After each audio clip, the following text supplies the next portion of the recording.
So my adopted father actually works night shift over at the POV, and there's a lot of things that are going online, mostly on Reddit. You can look on these types of things. People will say that there are the people coming are from out of state or they're foreigners or whatever. They're not. 90% of the people that are at the POV are Montanans, even if they're not local Missoulians. The people that are not local and are coming out from other places are usually just traveling through for a certain period of time and not staying. A good portion of the veterans that are people that are homeless actually are veterans. There are at least 35 a day that kill themselves due to drug and all sorts of problems when they come back. And we're dealing with that here in Missoula right now. There were 7 people working night shift at the pub, but now there are 3 because 4 of them are back in jail. And if anyone out there, this is me talking to the city of Missoula rather than the city council here. If anyone else wants to go and volunteer for the pub, please do so. They need your help. Thank you. Thank you. Come on up. Good evening. Hello, my name is Gwen Nicholson, she, her pronouns, NICHOLSON. I'm a candidate for Ward 1 City Council.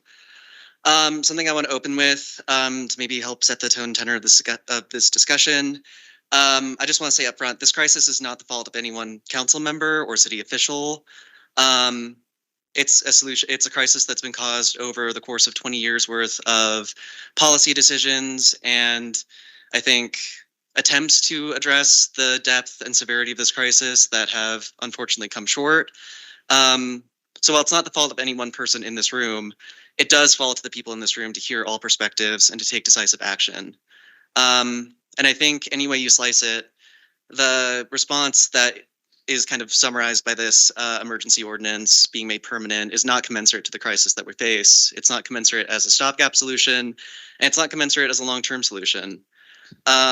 I think that this resolution might bring us into compliance with the letter of the district court ruling, but to be honest, I don't feel that we're complying with the spirit of the ruling, because I think at the end of the day, whether or not and I think it would stand up in court for the record. I think, there's not a lot of debate about that, but at the end of the day, we're still shunting groups to the margin of the city while failing to provide more beds and resources. And I think by any metric you use, that constitutes a failure to serve both the unhoused community and the housed community. I think that a solution that privileges the comfort of one group of people over the safety of another group is not really a solution. I think it's something that inflames the situation and actually increases tensions between housed and unhoused, and more deeply entrenches the systemic failures that led us here. So I think while we talk about the specifics of this ordinance and the merits of it, either for or against, we still need to be thinking about other options that we can explore to serve the needs of the community while we work on a lasting and permanent solution. Things like harm reduction for drug users, things like providing more and more public toilets across the city, things like establishing needle drops, things that prevent people from dying on the streets or prevent people from, getting into situations that will inflame and exacerbate the situation that we find ourselves in. And I think we need to explore that while also working towards the only permanent solution that I know of towards homelessness, which is getting folks off the street and into permanent housing.